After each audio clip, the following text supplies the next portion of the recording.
E ele está localizado no meio mesmo. Todos falam que o coração deveria do lado esquerdo, mas é tudo mentira.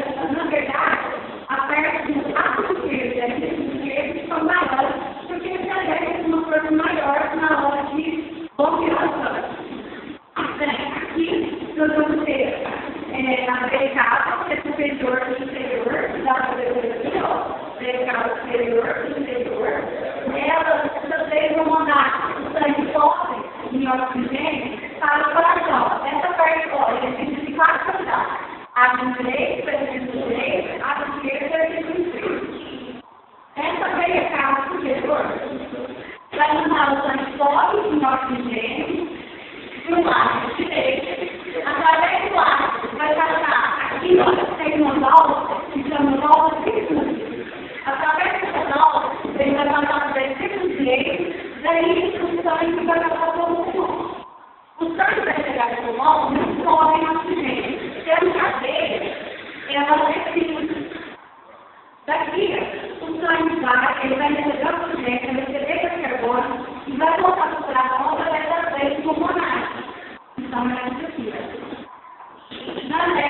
Vai receber o sangue rico em oxigênio, vai chegar ao lado, vai passar por uma válvula que chama ventriculismo e vai para o corpo inteiro. Através dela. Aqui, ó, a gente tem as ramificações do pulmão, que são onde passa o oxigênio e o sangue rico de oxigênio vai descer e vai chegar através desses feitos aqui. É o grave.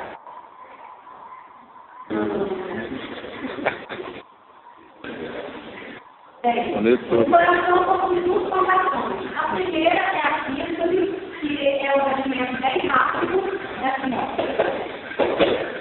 A sístole, ela vai demorar muito, vai ser um batimento bem rápido. A diástole vai ser uma hora vai encher o coração do sangue para poder buscar o sangue depois. Os batimentos são primordial e arterial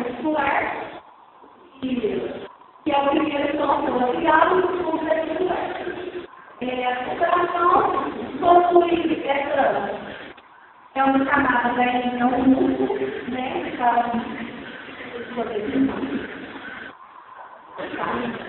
eu vou falar, as válvulas são as mulheres de passagem do sangue.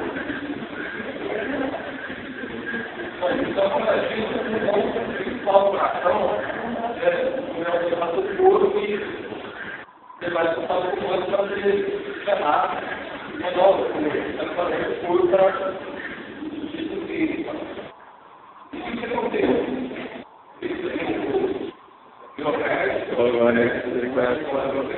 Você tem uma. Ele poder tem um livro que evita a sua vida, né?